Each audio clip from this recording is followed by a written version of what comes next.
మనందరం 2024 batch pass outs. నేను హానెస్ట్‌గా ఉందాం అనుకుంటున్నా. ఎవరైతే బయట మా ఫ్రెండ్స్ ఉంటారో, మనతో పాటు పాస్ అవుట్ అయిన వాళ్ళకి ఏంటంటే ఇంకా ప్లేస్‌మెంట్స్ అనేవి రాలేదు. సో, ఇలా బయట ఇంజినీరింగ్ కాలేజ్‌లో సిట్యుయేషన్ అనేది బాలేదు. ఇటువంటి సిట్యుయేషన్‌లో మీరు ప్లేస్‌మెంట్ తెచ్చుకోగలిగారు.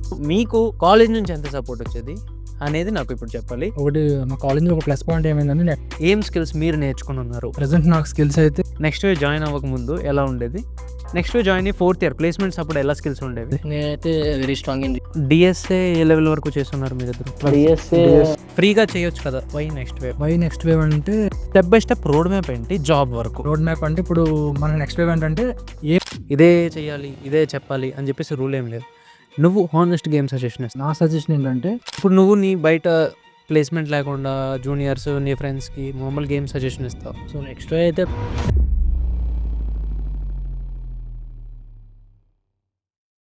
ఈరోజు మన ముందున్నది కామన్ స్టూడెంట్స్ ఎవరైతే మనలాగానే కోడింగ్లో ఏం బ్యాక్గ్రౌండ్ లేకుండా వాళ్ళ ఇంజనీరింగ్ కాలేజ్ జర్నీ అనేది స్టార్ట్ చేసి కష్టపడి స్కిల్స్ నేర్చుకొని ప్లేస్మెంట్స్ అనేవి తెచ్చుకున్నారు మన బ్యాచ్లోనే. సో ఈ పాడ్కాస్ట్ ఎవరికంటే మేము స్కిల్స్ నేర్చుకోవాలి, మేము కష్టపడాలి, మేమేం రోడ్ మ్యాప్ ఫాలో అయితే నెక్స్ట్ 1 year 2 yearsలో జాబ్ తెచ్చుకుందాం అనుకుంటున్నారో వాళ్ళందరికీ ఈ పాడ్కాస్ట్ చాలా చాలా ఇంపార్టెంట్ అనమాట. అండ్ ఈ పాడ్కాస్ట్లో మనతో పాటు ఇద్దరు నెక్స్ట్ వేవ్ స్టూడెంట్స్ అనే వాళ్ళు ఉన్నారు. నెక్స్ట్ వేవ్ పేరు వినగానే మీరు పారిపోయి కింద కామెంట్ సెక్షన్లోకి వెళ్ళిపోయి ఏదో టైప్ చేసేయడం కాదు. నెక్స్ట్ వేవ్లో ప్లేస్మెంట్ ఉండదు అని చెప్పేసి అడుగుతుంటారు కదా. సో ఈరోజు మొత్తం అంతా కూడా మీకు తెలుస్తుంది. ఎక్కువ లేట్ చేయకుండా మనమైతే మన కెమెరాస్ని స్విచ్ చేసేద్దాం towards Dinesh and Praveen. So hi Praveen, hi Dinesh. So ఇప్పుడు బేసిక్గా మనందరం 2024 బ్యాచ్ పాస్ అవుట్స్. సో నేను హానెస్ట్గా ఉందాం అనుకుంటున్నా. ఎవరైతే బయట మా ఫ్రెండ్స్ ఉంటారో లైక్ మనతో పాటు పాస్ అవుట్ అయిన వాళ్ళకి ఏంటంటే ఇంకా ప్లేస్మెంట్స్ అనేవి రాలేదు. Various reasons. కొంతమంది ఏమంటారంటే అమ్మాయిలకే ప్లేస్మెంట్స్ ఇస్తారు, ఇంకొంతమంది ఏమంటారంటే మా కాలేజ్లో మంచిగా ప్లేస్మెంట్స్ రావు, ఇంకొక రీజన్ వచ్చేప్పటికి ఆఫర్ లెటర్స్ ఇవ్వరు. సో ఇప్పుడు మీరు ప్లేస్మెంట్ తెచ్చుకోగలిగారు. సో ఇప్పుడు మీ జర్నీ నుంచి ఇన్స్పైర్ అయ్యి వాళ్ళు ఒక్కళ్ళు మారినా కూడా ఇట్స్ గ్రేట్. సో అందుకే మీ జర్నీని స్టార్ట్ చేద్దాం. ఫస్ట్ ప్రవీణ్, నువ్వు ఏ కాలేజ్ ఏంటి అనేది నువ్వు చెప్పచ్చు. ఓకే, హాయ్ బ్రో, నా పేరు ప్రవీణ్. మాదొక చిన్న ఫ్యామిలీ, 4 members. మా డాడీ ఆక్వా ఫార్మర్, మా మదర్ హౌస్ వైఫ్, మా సిస్టర్ రీసెంట్లీ ఎంబీఏ గ్రాడ్యుయేట్. నేను నా బీటెక్ కంప్లీట్ చేశాను Sasi institute of technology and engineering Tadepalligudem. First 2 years of BTech life ఏంటంటే కోవిడ్లోనే అయిపోయింది. ఇంటి దగ్గర నుండి ఆన్లైన్ క్లాసెస్ అలా కంప్లీట్ అయిపోయింది. తర్వాత ఒక టెక్నికల్ స్కిల్స్ కోసం నెక్స్ట్ వేవ్ అనే ఇన్స్టిట్యూట్లో జాయిన్ అయ్యాను. ఇప్పుడు చూస్తే నేను మంచిగా ఒక ఐటీ జాబ్ క్యాచ్ చేశాను. లైక్ డిజిటల్ ట్రస్ట్ టెక్నాలజీ అనే కంపెనీలో సాఫ్ట్వేర్ ఇంజనీర్గా వర్క్ చేస్తున్నాను విత్ 5.2 LPA. నెక్స్ట్ దినేష్, నీ గురించి. హాయ్ బ్రో, నా పేరు దినేష్. సో మేము మొత్తం 4 members. సో మా నాన్న ఫార్మర్ అండ్ మా హౌస్ వైఫ్ అండ్ నాకు ఒక అన్న ఉన్నాడు, అతను సాఫ్ట్వేర్ ఇంజనీర్ బెంగళూరులో వర్క్ చేస్తుంది. సో ఇంకా నా ఎడ్యుకేషన్ బ్యాక్గ్రౌండ్ వచ్చేసి ఇంటర్ చేసేటప్పుడు మాకు పైథాన్ అనేది ఉండిందనమాట ఇంటర్లో. సో ఆ పైథాన్ ఉండడం వల్ల నాకు కోడింగ్ పైన కూడా ఇంట్రెస్ట్ వచ్చింది. సో నేను దానివల్ల ఇంజనీరింగ్లో సిఎస్సి తీసుకున్నా. ఇంకా సిఎస్సి తీసుకుంటేనే అప్పటికి ఇంటర్ సెకండ్ ఇయర్ లాస్ట్లోనే కోవిడ్ తోసేశారు. కోవిడ్ వచ్చింది. సో ఇంకా engineering first year second year అంతా క్లాస్ అన్నీ ఆన్లైన్ జరిగాయి. So at the end of the second year నేను నెక్స్ట్ వేవ్ తీసుకున్నా. ఎలాగైతే మనకి ఇంజనీరింగ్ ముందు కోవిడ్ వచ్చిందో అలాగే మనకు గ్రాడ్యుయేట్ అయ్యే టైంకి రెసిషన్ అనేది వచ్చింది. సో అందువల్ల ప్లేస్మెంట్స్ కూడా చాలా తగ్గిపోయా. సో ఆఫ్టర్ గ్రాడ్యుయేషన్ అయిన 3 monthsకి నాకు నెక్స్ట్ వేవ్లో జాబ్ వచ్చింది. నెక్స్ట్ వేవ్ నుండి నెక్స్ట్ వేవ్ తరపున.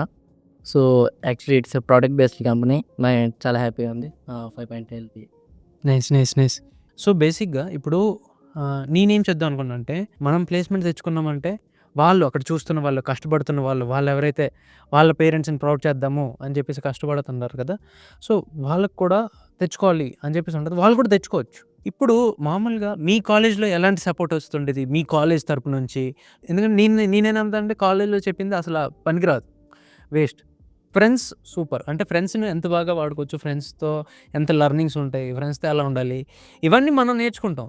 జనాలతో ఎలా మాట్లాడాలి అవన్నీ నేర్చుకుంటాం. కానీ జాబ్కి ఉపయోగపడిందేమో నేనైతే కాలేజీలో ఏం నేర్చుకోలేదు. కాలేజ్ నుంచి ఎంత సపోర్ట్ వచ్చేది అనేది నాకు ఇప్పుడు చెప్పాలి. ఇంకా కాలేజ్ ప్లేస్మెంట్స్ వచ్చే కొద్దికి ఇంకా రెసిషన్ ఉంది. సో ఆపర్చునిటీస్ కూడా చాలా తగ్గిపోయాయి.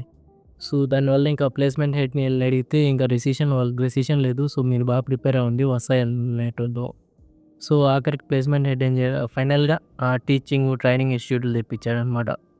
అంటే ట్రైనింగ్ ఇన్స్టిట్యూట్ ఫ్రీ అంటే ఇప్పుడు చాలామంది మా వాళ్ళు కూడా మా ఫ్రెండ్స్ కూడా చాలామంది ట్యాప్ అకాడమీ, కోఆర్డినేషన్ ఇటువంటి వాటిల్లో జాయిన్ అయినారు కోర్స్. ఇప్పటికే ఉన్నారు ఇంకా దాంట్లోనే కంటిన్యూ అవుతున్నారు. అంటే ఇప్పుడు ఇక్కడ పాయింట్ ఏంటంటే మనకేం స్కిల్స్ వచ్చు అనేది ఇంపార్టెంట్. ఇప్పుడు వాళ్ళు ఏదో ఇన్స్టిట్యూట్లో చేస్తున్నారు, వాళ్ళు అక్కడ కష్టపడినా కూడా వస్తుంది వాళ్ళకి. సో ఇప్పుడు బేసిక్గా ఏం స్కిల్స్ మీరు నేర్చుకుని ఉన్నారు అనేది కావాలి 3 ఫేజెస్లో. ఫస్ట్ వస్తేప్పటికి నెక్స్ట్ వే జాయిన్ అవ్వకముందు ఎలా ఉండేది, నెక్స్ట్ వే జాయిన్ అయ్యి 4th ఇయర్ ప్లేస్మెంట్స్ అప్పుడు ఎలా స్కిల్స్ ఉండేవి, అండ్ ఇప్పుడు ప్రెజెంట్ ఇప్పుడు ఏం చేస్తున్నారు అనేది కూడా మాట్లాడుకుందాం. అంటే ఇప్పుడు జాబ్ రిలేటెడ్ అంటే నాకు ఇన్ఫ్రాస్ట్రక్చర్ రోల్ అని ప్రజెంట్ ఇన్ఫ్రాస్ట్రక్చర్ రోల్లో ఇచ్చారు. దాంట్లో ఏంటంటే ఏపీఐ గేట్వేస్ మీద అంటే సెక్యూర్గా ఏపీఐని వేరే వాళ్ళ థర్డ్ పార్టీ ఎవరు యాక్సెస్ చేయకుండా ఒక డేటాబేస్ని వేరే ఓన్లీ మనం రిస్ట్రిక్ట్ చేసిన వాళ్ళు రిస్ట్రిక్ట్ చేస్తాం కదా, బయట అదర్స్ ఎవరు యాక్సెస్ చేయడం, వాటి మీద వర్క్ చేసి రోల్ నాకు ఇచ్చారు ప్రజెంట్. నీతో నాకు వచ్చి బ్యాక్ ఎండ్ ఇచ్చారు. బ్యాక్ ఎండ్లో .NET. సో ఏబీఐ కాల్స్ రాయడం, డేటాబేస్కి ఇంకా కనెక్ట్ చేయడం. సో సో ఓకే, మీరిద్దరు 2024 పాస్డ్ అవుట్ కాబట్టి ఇప్పుడు ప్రెజెంట్ నీకు ఏం స్కిల్స్ వచ్చు? ప్రజెంట్ నాకు స్కిల్స్ అయితే సూపర్ గర్ల్ లేదా ఒక్కొక్కటి చెప్పు, ఎంత లెవెల్ వరకు వచ్చో కూడా చెప్పు. మెన్ స్టాక్ గుడ్ రేంజ్ వరకు బాగానే చేస్తాను. అంటే అవుట్ ఆఫ్ 5 4 ఇచ్చుకోవచ్చు. అంటే మరి ఇన్డెప్త్ కాదు, బేసిక్గా ఒక వెబ్సైట్ అయితే బిల్డ్ చేయగలను విత్ బ్యాక్ అండర్స్టాండింగ్ ఉంది. ఏపీఐస్ కనెక్ట్ చేయడం అవన్నీ కూడా బ్యాక్ ఎండ్లో ఒక ఏపీఐ జనరేట్ చేసి ఫ్రంట్ ఎండ్లో యూస్ చేయగలను. కరెక్ట్. అండ్ నీకేం ఉపయోగపడింది ప్లేస్మెంట్స్ దీనిలో జాబ్కి? ప్లేస్మెంట్స్ ఎలా యూజ్ అయిందంటే ఇప్పుడు ఇన్ఫ్రాస్ట్రక్చర్ డెవలపర్ అనేవాడు ఏంటంటే ఆ కోడ్ని ముందు అండర్స్టాండింగ్ చేసుకోగలగాలి.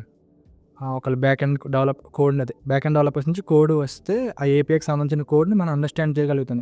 ఎక్కడైతే ఫ్లా జరిగిందో మనం డిటెక్ట్ చేయాలి, మళ్ళీ డెవలపర్స్ మళ్ళీ కన్స్ట్రక్ట్ చేయించుకోవాలి ఆ కోడ్ని.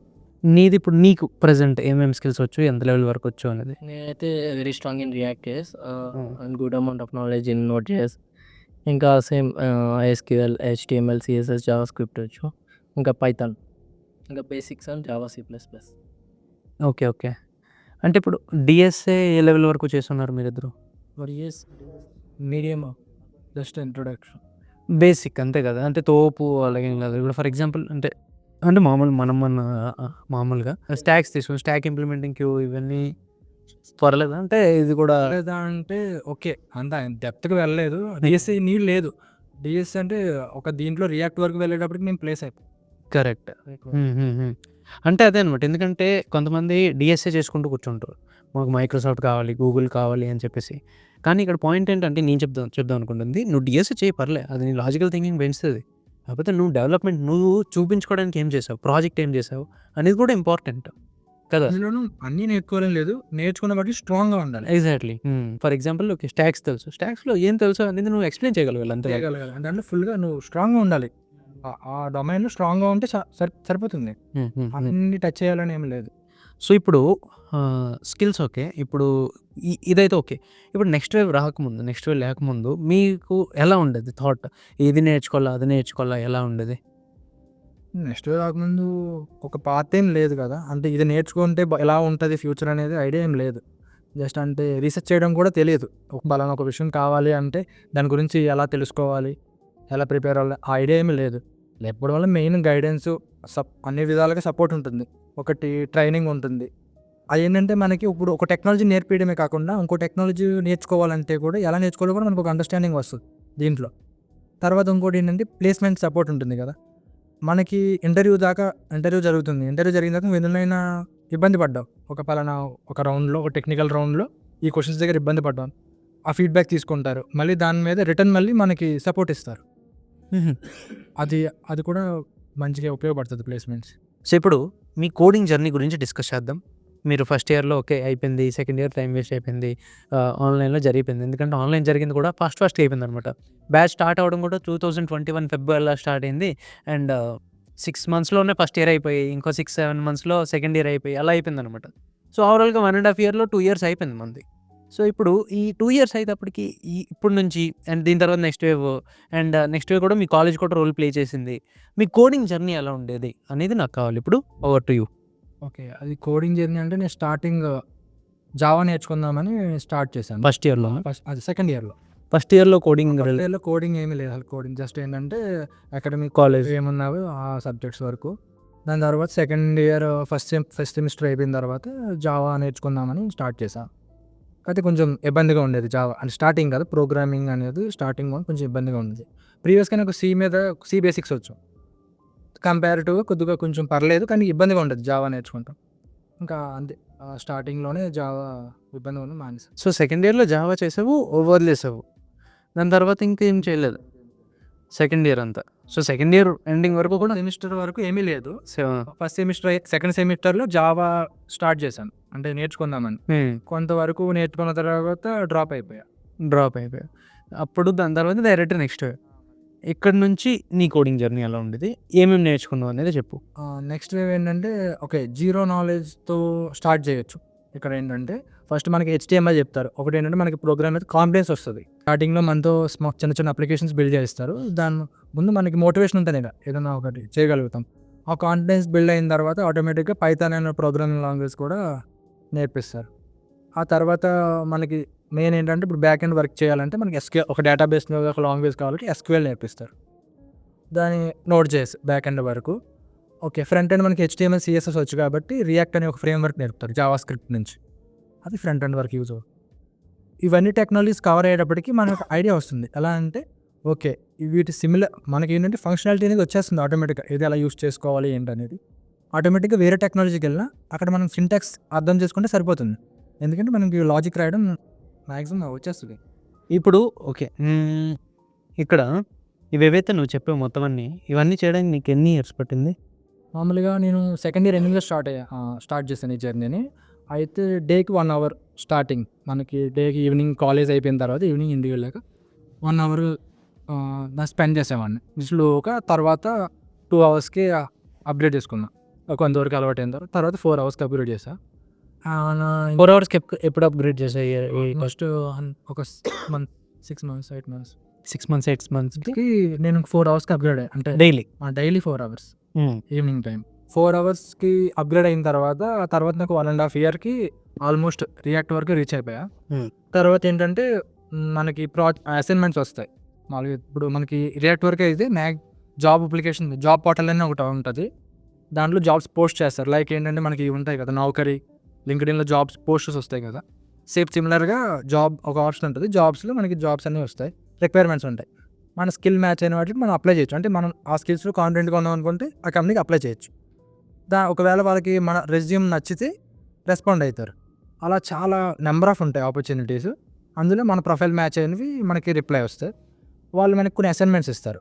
ఫస్ట్ రౌండ్ కింద అసైన్మెంట్ ఇస్తారు. ఇప్పుడు మనం మెన్ స్టాక్ ఉన్న ప్రాజెక్ట్ అదే కంపెనీకి అప్లై చేస్తే మెన్ స్టాక్ ప్రాజెక్ట్ వస్తుంది. దాని మీద వర్క్ చేసినప్పుడు కొన్ని కొత్త విషయాలు తెలుస్తాయి. ఎలా అంటే బ్యాక్ ఎండ్ని డిప్లాయ్ చేస్తే రెండర్ అనే దానికి డిప్లాయ్ చేస్తే ఒక యూఆర్ఎల్ వస్తుంది. దాన్ని యూస్ చేసి ఫ్రంట్ ఎండ్లో మనం ఫ్రంట్ ఎండ్ వర్క్ చేస్తాం. ఏపీఐ కాల్స్ అవన్నీ చూసుకో. ఏపీఐ కాల్స్ అంటే మనకి కొన్ని, అంటే మనం ప్రాజెక్ట్ని వర్క్ చేస్తూనే రియల్ టైం ఎక్స్పీరియన్స్ వస్తుంది. అలాగే ఫ్రంట్ ఎండ్ తీసుకెళ్ళి మళ్ళీ దాన్ని డిప్లాయ్ చేయడం, ఆ యూఆర్ఎల్ యూస్ చేసుకుని మనం ఫుల్ వెబ్సైట్ని యూస్ చేయడం. అది ఫ్రీ రిసోర్సెస్ ఉంటాయి డిప్లాయ్ చేయడానికి. అలాంటి విషయాలు తెలుస్తాయి. ఓకే, ఇప్పుడు ఇది నీ కోడింగ్ జర్నీ. నీ కోడింగ్ జర్నీతో స్టార్ట్ చేద్దాం. నా కోడింగ్ జర్నీ వచ్చేకొద్దికి ఫస్ట్ మాకు పీయూసీలో సేమ్ వన్లో పైథాన్ ఉండేది. సో అక్కడ ఫస్ట్ బేసిక్ పైథాన్ నేర్పించిన. ఇంకా నెక్స్ట్ సెమ్ 2లో కొంచెం డేటా టైప్స్, డేటా స్ట్రక్చర్స్ వీటి గురించి చెప్పారు. ఇంకా వాటికి ఎండ్ ఆఫ్ ద పీయూసీ. ఇంకా తర్వాత ఇంజనీరింగ్ ఫస్ట్ ఇయర్లో ఇంకా సి లాంగ్వేజ్ ఉంది. అక్కడ సి లాంగ్వేజ్ కొంచెం బాగానే నేర్చుకున్నాం. ఇంకా తర్వాత జావా పెట్టారు. సో అది బేసిక్గా నేర్చుకున్నాం. సో ఇంకా పైథాన్ అయితే అప్పటికి మర్చిపోయాను. ఇదంతా కాలేజ్లో చెప్తున్నారు, క్లాసుల్లో చెప్తున్నారు, నువ్వు నేర్చుకున్నావు. అంతే. ఆ తర్వాత ఇంకా నెక్స్ట్ ఇయర్లో ఇంజనీరింగ్ సెకండ్ ఇయర్ లాస్ట్లో జాయిన్ అయినా. అండ్ అప్పటి వరకు నీకు ఎంత కాన్ఫిడెన్స్ ఉండేది స్కిల్స్ మీద? నువ్వు నీ ఫ్రెండ్స్తో కంపేర్ చేసుకుంటే ఏ లెవెల్లో ఉండేవాడివి? ఓకే, మీడియం లెవెల్లో ఉండేటట్టు. సో ఇంకా నెక్స్ట్ ఇయర్లో పైథాన్ ఇంట్రడ్యూస్ చేశారనమాట. సో అక్కడ కొంచెం స్ట్రాంగ్ అయ్యాను అనమాట. సో ఇంకా దాంట్లోనే డేటా స్ట్రక్చర్స్, ఇంకా అల్గారిథమ్స్, ఇంకా ఈ కొన్ని బాగా నేర్చుకున్నాను. ಮತ್ತೆ డిఎస్ఏ, స్టాక్స్, క్యూస్, ప్రాబ్లమ్స్ కూడా ఉంటాయి. ఇంకా ప్రాబ్లమ్ సొల్యూషన్స్ కొన్ని ఎక్స్ప్లెయిన్ చేస్తారు. ఇంకా కొన్ని మనం ట్రై చేయాలన్నమాట. సో సొల్యూషన్ కూడా ఎక్స్ప్లెయిన్ చేస్తారు బాగానే ఉంటాం. ఇంకా టైం కాంప్లెక్సిటీ, స్పేస్ కాంప్లెక్సిటీ ఇవన్నీ కూడా ఎక్స్ప్లెయిన్. ఇప్పుడు మనం డైరెక్ట్గా నెక్స్ట్ వేవ్కి వచ్చేద్దాం. అంటే అసలు నెక్స్ట్ వేవ్లో ఎలా జరుగుతుంది, నెక్స్ట్ వేవ్లో మీకు నచ్చిన పాయింట్స్ ఏంటి, నచ్చని పాయింట్స్ ఏంటి? ఎవరైనా ఒక స్టూడెంట్ సొంతగా చేద్దాం, కష్టపడదాం అనుకుంటునేవాడు ఉంటాడు కాలేజ్‌లో. మేమంత ఎఫర్ట్ చేయలేము, అది చేయలేము, ఇది చేయలేము అనుకుని చాలా రీజన్స్ ఉంటాయి. సో, ఫ్రీగా నేర్చుకోవచ్చేమో కదా అనుకునే టైప్ ఆఫ్ స్టూడెంట్స్ ఉంటారు. సో, వీళ్ళైనా వీళ్ళ గురించి ఫస్ట్ మాట్లాడుకుందాం. దాని తర్వాత నెక్స్ట్ వేవ్ ఎన్రోల్ అయ్యి కూడా ప్లేస్‌మెంట్ తెచ్చుకునే వాళ్ళు ఉంటారు. వాళ్ళ గురించి మాట్లాడదాం. సో, స్టార్ట్ చేద్దాం. లైక్ ఫ్రీగా చేయొచ్చు కదా! Why next wave? Why next wave అంటే నెక్స్ట్ వేవ్ అనేది ఒక స్ట్రక్చర్ ఉంటుంది. అంటే మనకు ఇప్పుడు బయట నేర్చుకోవాలనుకుంటాం. ముందు ఏది నేర్చుకోవాలి? ఏది నేర్చుకుంటే మనకి ఎక్కువ మనం అంటే మనకి ఉండాలి కాన్ఫిడెన్స్ ఉండాలి కదా! ఏదైనా నేర్చుకోవాలంటే. ముందు ఎంచుకున్నదే బాగా పెద్దది. అంటే మనకి ముందు ఫండమెంటల్స్ లేకుండా డైరెక్ట్ ఏదైనా డెప్త్ తెలీదు కదా! అప్పుడు మనకి ఏమవుతుంది నాకు తెలియట్లేదు, అర్థం అవ్వట్లేదు. ముందు ఎంచుకున్నది మంచి రిసోర్స్ అయితే మనకి కాన్ఫిడెన్స్ ఉంటది. ముందుకు వెళ్తాం. ఎంచుకున్నది బాగా మనకి సరైనది కాదనుకో ఇబ్బంది పడతాం కదా! డ్రాప్ అయిపోతాం. అందుకే అంటే నెక్స్ట్ వేవ్ అని కాదు. ఒక స్ట్రక్చర్డ్‌గా నేర్చుకుంటే ఏదైనా సక్సెస్ అవుతాం. ఒక పాత్ ఉండాలి దేనికైనా. ముందు ప్లాన్ చేసుకొని వెళ్ళాలి. కాకపోతే ఏంటంటే ఆ ప్లాన్‌లో ఉన్న అన్నీ ఫాలో అవ్వాలి. ఆ స్ట్రక్చర్ అంతా కంప్లీట్ చేస్తేనే మనం కంప్లీట్ అయినట్టు. మధ్యలో డ్రాప్ అయితే యూజ్ ఉండదు. ఇప్పుడు నువ్వెందుకు ఫ్రీగా నేర్చుకోవచ్చు కదా! Why some institute or next wave? Next అంటే వై నెక్స్ట్ వేవ్ అని కాదు. ఫ్రీగా కూడా చేయొచ్చు కదా! ఫ్రీగా కూడా చేయొచ్చు. కానీ ఇక్కడ స్ట్రక్చర్డ్ పాత్ సేమ్ లైక్ ఇంకా కెరియర్ గైడెన్స్ ఒకటి ఉంటుంది. ఇంకా మాక్ టెస్ట్స్ ఉంటాయి. వైర్ టెస్ట్ ఉంటుంది, సెల్ఫ్ ఎవాల్యుయేషన్ టెస్ట్ ఉంటుంది. ఇంకా ఏంటంటే మన లెర్నింగ్ అనేది ఒక సక్సెస్ కోచ్ అనేవాళ్ళు ప్రోగ్రెస్ చేస్తూ ఉంటారనమాట. మనం ఎప్పుడైతే లెర్నింగ్ ఆపేస్తామో మనకి కాల్ వస్తుంది. ఇంకా మన పేరెంట్స్‌కి కూడా కాల్ చేసి చెప్తారు. ఈ విధంగా మీ స్టూడెంట్ ఆర్ మీ చైల్డ్ నేర్చుకోవట్లేదు అంటే ఇన్ఫార్మ్ చేస్తారనమాట. కరెక్ట్. ఇప్పుడు నెక్స్ట్ పాయింట్ వస్తేప్పటికి నెక్స్ట్ వేవ్ తీసుకొని కూడా చాలామంది ప్లేస్ అవ్వరు. వీళ్ళ గురించి ఏంటి? అంటే నేను చెప్తాను హానెస్ట్‌గా. నా ఫ్రెండ్ రూమ్‌మేట్ ఉండేవాడనమాట. వాడు ఏదైనా పైథాన్ ఇవన్నీ ఉంటాయి కదా! ఏం చేసేవాడు కాదు. స్కిప్ కొట్టేవాడు. అన్నీ చేసి అదే ఏదైనా టెస్ట్ వస్తే నాకు ఇచ్చేవాడనమాట. నెక్స్ట్ వేవ్‌వి సాల్వ్ చేయరా అని చెప్పేసి. ఏవో టెస్ట్‌లు ఉంటాయి. చాలా టెస్ట్స్ ఉంటాయి కదా! పైథాన్ చూసాను నేను. వాడిది చూసా, మా సిస్టర్ కూడా చేస్తుంటారు కాబట్టి తనది చూసేవాడిని. సో, అయితే ఇలా చేసేవాడు. ఇంకా ఏమొస్తది ప్లేస్‌మెంట్ అనుకున్నాను గానీ, తనకు కూడా నెక్స్ట్ వేవ్ త్రూగానే వచ్చింది ప్లేస్‌మెంట్. సో, నేను ఫస్ట్ నమ్మలేదు ఎలా వచ్చిందని చెప్పేసి. బట్ తనకి స్కిల్స్ ఉన్నాయిలే పర్లేదు. సో, ఇప్పుడు నెక్స్ట్ వేవ్ తీసుకొని కూడా ప్లేస్‌మెంట్ రాదు లేదా అనుకునే టైప్ ఆఫ్ స్టూడెంట్స్ ఉంటారు. సో, వాళ్ళ గురించి ఏం చెప్దాం అనుకుంటున్నారు? అది వాళ్ళ డిఫెక్టా? నెక్స్ట్ వేవ్‌లో డిఫెక్టా ఏంటి? అంటే ఎక్కడైనా కోర్స్ తీసుకుంటే ప్లేస్‌మెంట్ వచ్చేస్తుందని కాదు. నేర్చుకుంటేనే వస్తది. సో, నేర్చుకొని ప్రాక్టీస్ చేయాలి. ఇంకా దాంట్లో మనం మాస్టర్ అవ్వాలి. నీ థాట్ ప్రాసెస్ ఏంటి? అంటే నెక్స్ట్ వేవ్ అంటే ప్లేస్ అవ్వకపోవడానికి మల్టిపుల్ రీజన్స్ ఉన్నాయి. ఒకటేంటంటే ఓకే. కోర్స్ తీసుకుంటే సరిపోతది. వాళ్ళే ప్లేస్ చేస్తారని చాలామంది తీసుకుంటారు. కొంతమంది ఉంటారు కదా! వాళ్ళకేంటంటే కోర్స్ కంప్లీట్ చేయరు. కంప్లీట్ చేయగానే డైరెక్ట్ ఏంటి నాకు ప్లేస్‌మెంట్ కావాలి. అక్కడ కొన్ని ఇబ్బందులుంటాయి. కొంతమంది ఏంటంటే కమ్యూనికేషన్ ప్రాబ్లమ్ ఉంటది. అంటే వాళ్ళకి మైండ్‌లో ఉంటది. ఆ టెక్నికల్ నాలెడ్జ్ ఉంటది. కొన్ని ప్రెజెంట్ చేయలేరు. దానివల్ల కూడా ఛాన్సెస్ ఉంటాయి. ఏంటంటే కోర్స్ తీసుకుంటే సరిపోదు. మనకి టెక్నికల్ నాలెడ్జ్ ఉండాలి. దాన్ని మనం ఎక్స్‌పోజ్ చేయాలి. ఆ స్కిల్‌ని.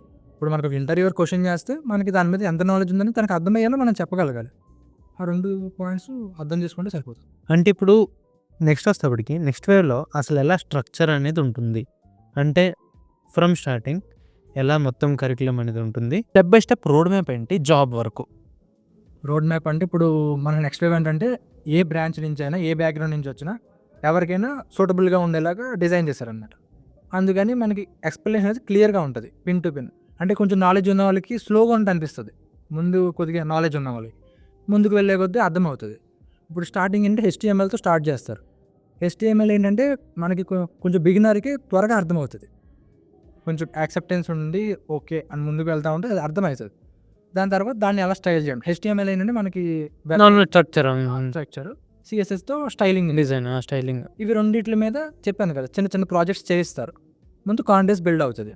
దాని తర్వాత మనకేంటి ఈ హెచ్‌టీఎంఎల్, సీఎస్ఎస్‌లోనే బూట్ స్ట్రాప్ అనేది ఒకటి ఉంటది. అంటే pre defined code snippets, classes అవి ఉంటాయి. వాటిని యూజ్ చేసి ఇంకా సింప్లిఫైడ్‌గా ఎలా చేయొచ్చని ఆ కాన్సెప్ట్ కూడా చెప్తారు. ఆ తర్వాత మనకు ఒక ప్రోగ్రామ్ నాలెడ్జ్ కావాలి కదా! లాంగ్వేజ్ ఒకటి ఏదో ఒకటి. వీళ్ళు పైథాన్ పైథాన్ ఒక 2 పార్ట్స్ కింద చెప్తారు. ఆ 2 పార్ట్స్ కంప్లీట్ మనకి పైథాన్ మీద ఒక ఫండమెంటల్స్ అయితే స్ట్రాంగ్‌గా ఉంటాయి. మంచి ఎక్కువ ప్రాక్టీసెస్ ఉంటాయి. తర్వాత ఒక 2 సెషన్స్ అయితే పర్టిక్యులర్‌గా ప్రాబ్లమ్ సాల్వింగ్ మీద ఉంటాయి. ప్రాబ్లమ్ సాల్వింగ్ మీద మనకి మంచి స్ట్రాంగ్ అవుతాం. అవన్నీ సాల్వ్ చేస్తే. ఆ తర్వాత మనకి డేటాబేస్ సంబంధించి ఎస్‌క్యూఎల్ నేర్పుతారు. వెబ్ ఫ్రేమ్ వర్క్స్ కావాలి కాబట్టి ముందు జావా స్క్రిప్ట్ చెప్తారు. అంటే మనకి డైనమిక్ చేయాలి కదా వెబ్సైట్, జావా స్క్రిప్ట్ చెప్పి తర్వాత దాంట్లో ఉన్న ఫ్రేమ్ వర్క్స్ బ్యాక్ ఎండ్కి నోడ్ జేఎస్, ఫ్రంట్ ఎండ్కి రియాక్ట్ చెప్తారు. అక్కడ వరకు మనకి మెన్ స్టాక్ కంప్లీట్ అవుతుంది, ఒక లెవెల్ కంప్లీట్ అయినట్టు. ఇంకా నీకు ప్రోగ్రామింగ్ నాలెడ్జ్ ఇంకా ఇన్డెప్త్గా కావాలనుకుంటే డిఎస్ఏ కూడా ఉంది. డిఎస్ఏ కూడా 3 లెవెల్స్ ఉంటుంది దీంట్లో. మనం ముందు ఫండమెంటల్స్ నేర్చుకోవచ్చు. ఈ లోపు నీకు ఓకే సరిపోతుంది అనుకుంటే స్టాప్ చేయొచ్చు, లేకపోతే ఇంకా 2 లెవెల్స్ అవి బోనస్ కింద అనమాట. లెవెల్ 1 అయితే మ్యాండేటరీ, మనం నేర్చుకుంటే మంచిగా ప్రోగ్రామింగ్ నాలెడ్జ్ వస్తుంది. లెవెల్ 2 కింద ఆ 2 ఉంచుకోవచ్చు. ఇంకా ఏంటంటే ఓకే ఈ కరికులం అంతా అయిపోయింది, నువ్వు ఇంకా నేర్చుకోవాలనుకుంటున్నావు. ఇప్పుడు రియాక్ట్లో ఏంటంటే క్లాస్ కాంపోనెంట్స్ అని ఒక కాన్సెప్ట్ ఉంటుంది, అది ఓల్డ్ వర్షన్ అనమాట. వీళ్ళు ఏం చేశారు, ఫంక్షనల్ కాంపోనెంట్స్ అని అది రియాక్ట్ హుక్స్ కాన్సెప్ట్ వచ్చింది, దాన్ని బోనస్ కోర్సులో పెట్టారు.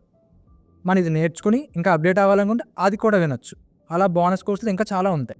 సి లాంగ్వేజ్ నేర్చుకోవచ్చు, జావా నేర్చుకోవచ్చు, మన ఇంట్రెస్ట్ పెట్టి ఇంకా ముందుకు వెళ్ళొచ్చు. మనం అప్గ్రేడ్ అవుతా కూడా ఛాన్స్ ఉంటుంది. ఇప్పుడు ఉంటుంది మనం పైథాన్ నేర్చుకున్నాం, ఏదైనా జావా రోల్కి అప్లై చేసుకుంటే జావా కూడా దీంట్లో అవైలబుల్గా ఉంటుంది. జావా కూడా ఆల్రెడీ నీకు ప్రోగ్రామింగ్ వచ్చు కాబట్టి జావాని వెరిఫై చేసుకుంటూ ఒక ఐడియా వచ్చేస్తుంది. అలాగా జావాలో బ్యాక్ ఎండ్ స్ప్రింగ్ బూట్ ఉంటుంది, దానికి సంబంధించిన కోర్స్ కూడా ఉంటుంది. ఇంకా అడ్వాంటేజ్ ఏంటంటే ఎంట్రీ ఎగ్జామ్స్ ఉంటాయి కదా, యాప్టిట్యూడ్, రీజనింగ్, వాటికి సంబంధించిన కాన్సెప్ట్స్ కూడా ఉంటాయి. మనకి ఎలా పిన్ టు పిన్ మనకి నేటివ్ లాంగ్వేజ్లోనే లెర్న్ చేయొచ్చు. ఇంకా కమ్యూనికేషన్ స్కిల్స్ కూడా ఉంటాయి. అంటే మనం ఇంటర్వ్యూలో మన సెల్ఫ్ ఇంటర్వ్యూ ఎలా చెప్పాలి, స్కిల్స్ని ఎలా చెప్పాలి, స్టెప్ బై స్టెప్ ప్రొసీజర్ మొత్తం అన్ని స్ట్రక్చర్డ్గా ఉంటాయి. అంటే ఒకటి స్కిల్ నేర్చేసుకున్నాక వాటిని ఎలా ప్రజెంట్ చేయాలో కూడా నేర్పిస్తారు. కూల్. ఇప్పుడు నువ్వు చెప్పింది మళ్ళీ ఒక్కొక్కటి చెప్తున్నా. HTML, CSS, పైథాన్లో కూడా 2 లెవెల్స్ ఉంటాయి. దీని తర్వాత అదే మధ్యలో బూట్ స్ట్రాప్ కూడా వచ్చింది, మర్చిపోయాను. బూట్ స్ట్రాప్, పైథాన్లో 2 లెవెల్స్ అంటే బేసిక్, బిగినర్. నేను చూసావన్నీ ఎందుకంటే ప్రాక్టీస్ సెషన్స్ చాలా ఉంటాయి.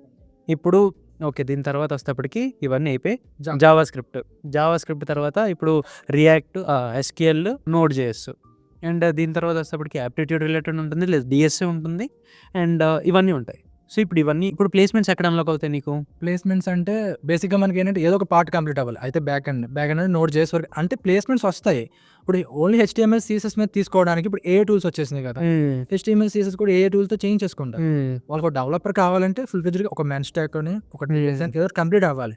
ఇప్పుడు ఏంటంటే ఇది కూడా ఒక ఇష్యూ అయింది ప్లేస్మెంట్స్లో. ఏంటంటే చేస్తున్నారు HTML, CSS అవుతుంది, పైథాన్ కంప్లీట్ అవుతుంది, ప్లేస్మెంట్ కావాలంటున్నారు. HTML, CSS మీద తీసుకుంటాకి ఇప్పుడు లేదు కదా రిక్వైర్మెంట్, ఏ టూల్స్తోనే HTML, CSS కూడా అయిపోతుంది. మరీ మాస్టర్స్ దాంట్లో మనం ఇన్డెప్త్ ఉంటే ఛాన్సెస్ ఉండొచ్చు. అంత డెప్త్కి వెళ్తే ఓకే, మనం నేర్చుకున్న HTML, CSS, పైథాన్కి ప్లేస్మెంట్ కావాలని నెగిటివ్ వస్తుంది అన్నమాట. అవును. అయితే ఇప్పుడు ఇవి స్కిల్స్. ఇప్పుడు ఈ స్కిల్స్ ఓకే, ఇప్పుడు నెక్స్ట్ వెబ్ స్పెసిఫిక్గా ఈ స్కిల్స్ ఓకే వాళ్ళు నేర్చుకుంటారు, వాళ్ళకి రోడ్ మ్యాప్ ఇచ్చేసాము, గుడ్ ఎనఫ్. ఇప్పుడు ప్లేస్మెంట్ ఎలా తెచ్చుకోవాలి అనేది ఇప్పుడు పాయింట్ అనమాట. ఈ స్కిల్స్ని పట్టుకొని ఓకే నోడ్ జేఎస్ వస్తుంది, లేదా ఇది వచ్చి రియాక్ట్ వచ్చేసింది, ఏదో ఒకటి వచ్చింది, ప్లేస్మెంట్ ఎలా తెచ్చుకోవాలి అనేది ఒక పాయింట్. ఇప్పుడు వస్తేప్పటికి నెక్స్ట్ వేవ్ ఎలా సపోర్ట్ చేస్తుంది ఇవి చేయడానికి, ఎందుకంటే బోర్ కొట్టేస్తుంది అనమాట. చేస్తుంటే బోర్ కొట్టేస్తుంది. ఏం ఫీచర్స్ ఉంటాయి నెక్స్ట్ వేవ్లో స్పెసిఫిక్గా? ఓకే ఏమైనా కాల్స్ చేయించడం అన్నట్టు అన్నావు కదా, సో అలా ఏమైనా స్పెసిఫిక్గా ఏమైనా స్పెసిఫిక్ ఫీచర్స్ ఉంటాయా? ఫీచర్స్ అన్నీ నువ్వు ఎక్స్ప్లెయిన్ చేయి స్టార్టింగ్ నుంచి. ఫీచర్స్ వచ్చే కొద్ది మనం నేర్చుకుంటాం కదా, సో లెర్నింగ్స్ అనేది రికార్డ్ అవుతూ ఉంటాయి. సో అవన్నీ కూడా మనకి వీక్లీ మంత్లీ రిపోర్ట్ వైజ్గా మనకి సెండ్ చేస్తారు, మన పేరెంట్స్కి సెండ్ చేస్తారు. ఇంకోటి ఏంటంటే ఇప్పుడు మనం లెర్నింగ్స్ ఏమైనా చేయలేదంటే మనకి కాల్ చేసి ఫస్ట్ అడుగుతారు రీజన్ ఏంటి, అసలు ఈరోజు ఎందుకు లెర్నింగ్ చేయలేదు. ఇంకా మనకి అంటే ఇంకా అలాగే 1 month 15 days అలా ఉన్నట్టే సంథింగ్ పేరెంట్స్ ఇచ్చేసి ఒకసారి నోటీస్ చేస్తారు. సో పేరెంట్స్ నుండి చెప్పించే విధంగా. ఇంకా నువ్వు చేయడానికి ఇంకా ఎటువంటి ఇంకా ఈ కోర్స్ని ఇంకా కొంచెం ఇంట్రెస్టెడ్గా తీసుకెళ్ళడానికి గిఫ్ట్స్ అంటే ఇండిపెండెన్స్ డే కానీ, లేదంటే చిల్డ్రన్స్ డే కానీ సంథింగ్ ఏదో అంటే ఒక 1 month ఛాలెంజ్, కోడింగ్ ఛాలెంజ్ అలా కండక్ట్ చేస్తారు. సో అవి పాయింట్స్ బేస్డ్గా గిఫ్ట్స్ డిస్ట్రిబ్యూట్ చేస్తారు. సో అలాగే నాకైతే ఒక టీషర్ట్ కూడా వచ్చినది. సో ఇంకా గిఫ్ట్స్ కాకుండా ఎయిర్పోర్ట్స్, ఐఫోన్, ట్యాబ్లెట్స్ ఇట్లాంటి గిఫ్ట్స్ కూడా చాలా డిస్ట్రిబ్యూట్ చేశారు. నువ్వు ఏదైనా యాడ్ చేస్తావా? ఇంకేమైనా ఉంటాయా? ఇంకా ఛాలెంజెస్ ఏంటంటే మనకి స్టూడెంట్స్ లెర్నింగ్ అని డ్రాప్ అవుతుంది అన్న టైంలో ఆ లెర్నింగ్ పికప్ చేయడానికి ఛాలెంజెస్ కండక్ట్ చేస్తారు. ఆ ఛాలెంజెస్లో టాప్ 5 మెంబర్స్కి ఒక గిఫ్ట్ అని, నెక్స్ట్ 5 అందరికి ఒక గిఫ్ట్ అని, అలా ఏదైనా ఒక ప్రైజ్ పెట్టి ఛాలెంజ్ కండక్ట్ చేస్తారు. ఛాలెంజ్ ఏంటంటే ఎవరు ఎక్కువ లెర్నింగ్ చేస్తే వాళ్ళు టాప్లో ఉంటారు. లెర్నింగ్ బేస్డ్ ర్యాంకింగ్ అనమాట. నైస్. ఇప్పుడు దీని తర్వాత వస్తేప్పటికి మేము ఈ స్కిల్స్ నేర్చుకున్నాం. నువ్వు చెప్పిన 10 స్కిల్స్ ఉన్నాయి. ఈ 10 స్కిల్స్ మేము నేర్చేసుకున్నాం. ఇప్పుడు నెక్స్ట్ ప్లేస్‌మెంట్ ఎలా తెచ్చుకోవాలి? ఇప్పుడు ఎందుకంటే నాకు ఫోర్త్ ఇయర్ వస్తున్నంత వరకు నాకు క్లారిటీ రాలే. ఎలా ప్లేస్‌మెంట్ వస్తది? ఆ 20 ఎల్‌పీఏ ఎలాంటివి కొడతారు? అవి మనకి ఇది లేదు. కాకపోతే ఇటు సిట్యుయేషన్ ఎలా ఉందంటే 4, 5 ఎల్‌పీఏలు కూడా అదే సిట్యుయేషన్ అనమాట. ఎలా వస్తాయి అనేదే సిట్యుయేషన్ బయట అందరిది. ఏదో చిన్నదొచ్చినా కూడా మేము అక్కడి నుంచి ఏదో ఒకటి చేసుకుంటూ వెళ్ళిపోతాం అనేసి ఉన్నారు. సో, ఇప్పుడు సొంతగా ట్రై చేస్తే ఆఫ్ క్యాంపస్ వస్తదా? లేదా? అనేది ఏదైనా మీరు ట్రై చేసారా? అంటే ఆఫ్ క్యాంపస్ ట్రై చేసాం. కొన్ని హ్మ్. అప్లై చేయడం, ఎగ్జామ్స్ అటెండ్ అయ్యాం, ఇంటర్వ్యూ కూడా అటెండ్ అయ్యాం. అంటే ఏంటంటే ఏదైనా అటెండ్ అవ్వాలంటే ముందు మనకి కాన్ఫిడెన్స్ ఉండాలి. కాన్ఫిడెన్స్ ఎక్కడ వస్తది? మనకి ఏదన్నా ఒక స్కిల్ ఉంటేనే కదా! హ్మ్. టెక్నికల్ రూమ్ దాటాలంటే మనకి స్కిల్ ఉండాలి. రెజ్యూమ్‌లో పెట్టింది వాళ్ళు అడుగుతారు. ఆ స్కిల్ అయితే మేము ఇక్కడ బిల్డ్ చేసుకున్నాం ఈ ప్లాట్‌ఫామ్‌లో. ఆఫ్‌లైన్ కూడా ట్రై చేసాం. కానీ రిజెక్షన్స్ ఎక్కువున్నాయి. అవును. ఆఫ్‌లైన్ కూడా రిజెక్షన్సే. జస్ట్ ఆఫ్‌లైన్ వాళ్ళకి ఒక టిప్ నేను ఆల్రెడీ చాలా వీడియోస్‌లో చెప్పేసాను. ఒకవేళ ఫర్ ఎగ్జాంపుల్ నువ్వు నోడ్.జేఎస్ చేసుంటే నోడ్.జేఎస్‌లోనే అప్లై చేయి వెళ్లి. చిన్న స్టార్టప్స్ 3000, 10,000 ఇంటర్న్‌షిప్ ఇచ్చే వాటికి ట్రై చేయి. అక్కడ నీకు ఎక్స్‌పీరియన్స్ వస్తది. ఇంటర్న్‌షిప్ చేసి ఎక్స్‌పీరియన్స్ వస్తాయి. ఏపీఎస్ అర్థమవుతాయి, ప్రొడక్షన్ అర్థమవుతాయి, డిప్లాయ్‌మెంట్ అర్థమవుతది. ఇవన్నీ అర్థమైతే దీని తర్వాత ఓకే. ఇవి వచ్చేసిన తర్వాత అక్కడి నుంచి నువ్వు నెక్స్ట్ లెవెల్‌కి వెళ్ళొచ్చు. 4, 5 ఎల్‌పీఏ జాబ్స్‌కెళ్ళొచ్చు. సో, ఇది నేను సజెస్ట్ చేస్తాననమాట. ఓకే. నువ్వు ఈ స్కిల్స్ నేర్చేసుకున్నావు, నువ్వు సొంతగా అయినా నేర్చేసుకున్నావు అంటే నెక్స్ట్ స్టెప్ ఇది. రైట్. ఇప్పుడు దీని తర్వాత నువ్వేమైనా యాడ్ చేద్దాం అనుకుంటున్నావా? అంటే ఇప్పుడు ప్లేస్‌మెంట్ హ్మ్. సో, ప్లేస్‌మెంట్స్ వచ్చేకొరికి మాక్ అసైన్‌మెంట్స్ ఉంటాయి. అంటే మనం కంపెనీకి అప్లై చేస్తాం కదా! సో, అప్లై చేసినప్పుడు ఆ కంపెనీ ఏ స్కిల్స్ అడుగుతుందో దాన్ని బేస్డ్‌గా మాక్ అసైన్‌మెంట్స్ అనేవి ఉంటాయి. సో, ఆ మాక్ అసైన్‌మెంట్ మనం అటెంప్ట్ చేయొచ్చు. ఇంకోటేంటంటే మాక్ ఇంటర్వ్యూస్ కూడా ఉంటుంది. ఈచ్ అండ్ ఎవ్రీ టెక్నాలజీ పైన. సో, అక్కడేంటంటే ఏఐ అనేది మనల్ని ఇంటర్వ్యూ చేస్తుంది. సో, మనం ఏదైనా ఏ టెక్నాలజీ అయినా సెలెక్ట్ ఎస్‌క్యూఎల్ గాని, పైథాన్ గాని, రియాక్ట్ జేఎస్ గాని ఏదైనా సెలెక్ట్ చేసుకోవచ్చు. ఇంకా మన పర్సనల్ క్వెషన్స్ కూడా సెలెక్ట్ చేసుకోవచ్చనమాట. సో, రియాక్ట్ జేఎస్ సెలెక్ట్ చేసుకుంటే రియాక్ట్ జేఎస్ క్వెషన్స్ అడుగుతుంది. ఇంకా ఫైనల్‌గా అది రేటింగ్ ఫీడ్‌బ్యాక్ ఇస్తుందనమాట. మీ ఇంటర్వ్యూది గురించి అంటున్నావా నెక్స్ట్ వేవ్‌లో? ఇంటర్వ్యూ ప్రిపరేషన్ వెళ్ళేసి ఏ టూరర్స్. హ్మ్. ఏఐ టూర్ ఏంటంటే మనల్ని ఇంటర్వ్యూ చేస్తారు. ఎన్ని సార్లైనా మనం అటెంప్ట్ చేసుకోవచ్చు. మన ఆన్సర్స్‌ని ఫీడ్‌బ్యాక్ ఇస్తది. అంటే ఈ స్ట్రక్చర్ అది ఇప్పుడు మనకు ఆన్సర్ ఇస్తాం కదా! అది ఇలా చెప్తే ఇంకా బాగుంటది. ఆ ఆన్సర్‌కి అంటే మనం ఎగ్జాక్ట్ ఆన్సర్ చెప్పలేం కొన్ని క్వెషన్స్‌కి. అది రిప్లై మనకి మళ్ళీ ఆన్సర్ చూపిస్తుంది ఫీడ్‌బ్యాక్‌లో. ఈ క్వెషన్‌కి ఈ ఆన్సర్ ఇచ్చావు కానీ ఇదైతే బెస్ట్‌గా ఉంటదండి. సో, ఇదేంటంటే మనం టెక్నాలజీ నేర్చుకునేస్తాం. కానీ రియల్ ఇంటర్వ్యూ వచ్చే కొద్దికి మనం నర్వస్ అయ్యి, ఇంకా ఆన్సర్ ఒక విధంగా చెప్పాలనుకోని, ఇంకో విధంగా చెప్పి వాళ్ళకి రాంగ్‌గా కన్వే అవ్వడం. సో, ఇట్లాంటి వల్ల రిజెక్షన్ అవుతుంటుంది కదా! సో, ఇది ప్రివెంట్ చేయడానికి ఏఐ మాక్ ఇంటర్వ్యూస్ అనేవి ఉన్నాయన్నమాట. సో, దానిలో నువ్వు ఎన్ని నంబర్ ఆఫ్ టైమ్స్ అయినా ప్రాక్టీస్ చేసుకోవచ్చు. సో, దానివల్ల ఏంటంటే ఇప్పుడు అంటే అదేంటంటే మోస్ట్ ఫ్రీక్వెంటెడ్ క్వెషన్స్ ఉంటాయి. క్వెషన్స్ అనేది మారుతూ ఉంటాయి ఈచ్ అండ్ ఎవ్రీ టైమ్. అసలు నువ్వు ఎలా చెప్పాలనుకుంటే అలా చెప్పుకోవచ్చు. ఇంకోటేంటంటే మనకి అర్థమవుతుంది కదా చెప్పిన తర్వాత. సో, మనం దాన్ని స్లైట్‌గా మోడిఫై చేసుకోవడం. అంటే ఇప్పుడు మామూలుగా మీ జూనియర్స్, నీతో పాటు ఉన్నవాళ్ళు లేదా ఎవరికైనా కూడా ఏం సజెషన్ ఇస్తావు? Institute okay. Institute next wave okay. ఇదే చేయాలి, ఇదే చెప్పాలి అని చెప్పేసి రూల్ ఏం లేదు. నువ్వు హానెస్ట్‌గా ఏం సజెషన్ ఇస్తావు? నా సజెషన్ ఏంటంటే ఎక్కడ నేర్చుకున్నా, ఏం నేర్చుకుంటున్నాం అనేది ఇంపార్టెంట్. హ్మ్. ఆ నేర్చుకున్నదాన్ని డైలీ కన్సిస్టెంట్‌గా నేర్చుకోవాలి. మళ్ళీ గ్యాప్ వస్తే ఏంటంటే ముందు నేర్చుకున్నది మర్చిపోతా ఉంటాం. మళ్ళీ రివిజన్ చేసుకోవాలి. టైం వేస్ట్ అవుతుంది. అలా కాకుండా డైలీ కొంత టైం అనేది నేర్చుకునే దానికి మనం స్పెండ్ చేయాలి కంటిన్యూస్‌గా. ఓకే. వీకెండ్స్ గ్యాప్ తీసుకోవచ్చు. 1 డే అలాగా. కానీ కంటిన్యూస్‌గా నేర్చుకునేది ఏమవుద్దంటే మనం స్ట్రాంగ్ అయిపోతాం ఆ స్కిల్‌లో. ఒకటి ఆ స్కిల్ వచ్చింది అనుకున్న తర్వాత ప్రాజెక్ట్ ఎంచుకోవాలి ఏదన్నా.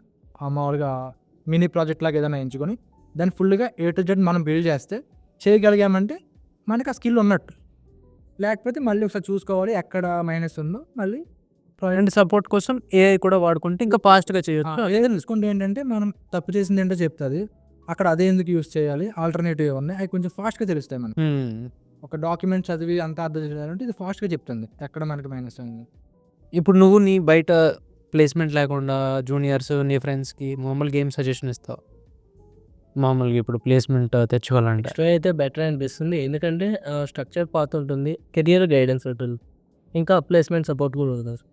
సో, ఇంకోటేంటంటే మనం ప్లేస్ అయ్యేకి చాలా వేస్‌లో ట్రై చేస్తూ ఉంటారు. ఇంకా మనం ఇప్పుడు ఏదైనా ఇంటర్వ్యూ ఏదైనా కండక్ట్ చేసినప్పుడు మనకు ముందుగా కాల్ చేసి మనం ప్రాక్టీస్ కూడా చేపిస్తూ ఉంటారనమాట. హ్మ్. హ్మ్. ఓకే. ఒకవేళ అంటే నేనేంటంటే ఒకవేళ ఏదైనా ఇన్‌స్టిట్యూట్ గాని ఏదైనా జాయిన్ అవ్వాలనుకుంటే ప్యారలల్‌గా బీటెక్ చేస్తేనే బావుంటది. హ్మ్. మళ్ళీ బీటెక్ అయిపోయింది వచ్చేస్తే మనకు సగం ఏమైపోతదంటే tension ఎక్కువైపోతది.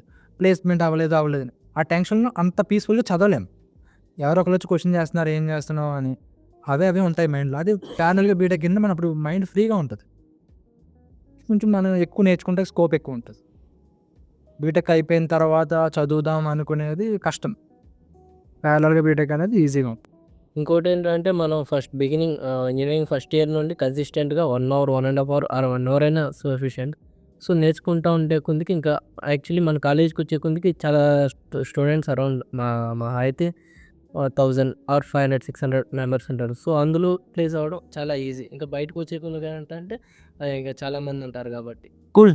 Super. Thank you so much Praveen. Thank you so much very much Dinesh. Yeah! అయితే నేను ఒకసారి కంక్లూజన్ చెప్పేస్తున్నా గైస్. ఏంటంటే నేను ఇదే చెప్తుంటా. నువ్వు డీఎస్‌లో తోపు తురుము అవ్వాల్సిన అవసరం లేదు.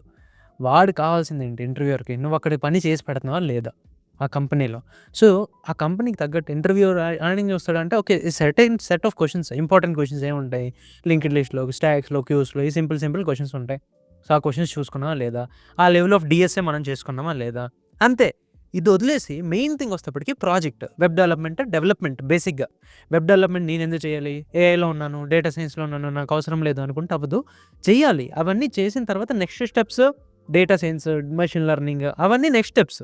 సో ఫస్ట్ ఆఫ్ ఆల్ నీకు ఒక ఇంటర్న్‌షిప్ రావాలి, ఒక జాబ్ రావాలంటే ఇప్పుడు చెప్పిన స్కిల్స్ చేయాలి ఖచ్చితంగా. నువ్వు డేటా సైన్స్ వైపు వెళ్ళాలన్నా, నువ్వు దేని వైపు వెళ్ళాలన్నా నువ్వు వెబ్ డెవలప్మెంట్ చేసుకొనే వెళ్ళాలి అనేది నా సజెషన్. ఎందుకంటే కాలేజ్ నుంచి పాస్ అయ్యాను. వచ్చిన జాబ్ వస్తున్న ప్రతి ఒక్కరిది నేను చూస్తున్నా కాబట్టి నేను రియలైజ్ అయ్యా. ఇది చేస్తేనే ఒక ఇంటర్న్‌షిప్ వస్తది. ఆ ఇంటర్న్‌షిప్ నుంచి ఒక జాబ్ వస్తది. సో ఇదనమాట. సో ఈ రోడ్ మ్యాప్‌లోనే మీరు ఫాలో అవ్వాలి. ఇక్కడ నేను వీళ్ళని తీసుకొచ్చింది ఎందుకంటే లాస్ట్ 3 ఇయర్స్ నుంచి కూడా నేను నెక్స్ట్ వేతో ఉన్నాను కాబట్టి మన వ్యూవర్స్ ఎవరైతే నన్ను నమ్మి నెక్స్ట్ వేలో ఎన్రోల్ అయ్యారో, నన్ను నమ్మి అన్య వస్తదా లేదా ప్లేస్‌మెంట్స్ నిన్ను చూసి మేము ఎన్రోల్ అవ్వాలి లేదా నమ్మొచ్చా లేదా అదా ఇదా అని చెప్పేసి ఎవరైతే కన్‌ఫ్యూజన్‌లో ఉన్నారో వస్తది. ఎక్కడున్నా కూడా మీరు వస్తది. అంతెందుకు నేను కోడ్‌విస్ వరకులో ఏదో 500 పైథాన్ కోర్స్‌కే నువ్వు ఇది చేయలేదా, అది చేయలేదా అంటారు. నెగటివిటీ ప్రతి చోట ఉంటది. ఒకవేళ మీరు నెగెటివ్‌ని పట్టుకొని కూర్చుంటే సక్సెస్ అవ్వరు. మీరు పాజిటివ్ అంటే మీ బ్రెయిన్‌లో మీకు సక్సెస్ కనబడాలి. మీరు ఓకే నాకు ప్లేస్‌మెంట్ వస్తది అని చెప్పేసి నీ బ్రెయిన్‌లో ఫిక్స్ అయిపోతే నీకు ఒక సపోర్ట్ కావాలంతే. నెక్స్ట్ వేవ్ సపోర్ట్ తీసుకుంటే నీకు ఖచ్చితంగా ప్లేస్‌మెంట్ అనేది వస్తది. మీ ఎగ్జాంపుల్స్ మన ముందే కనిపిస్తున్నాయి. సో జస్ట్ రీసెంట్‌గానే ప్లేస్ అయ్యారు కాబట్టి. So that's all. With this let's close this podcast over here. Again thank you so much.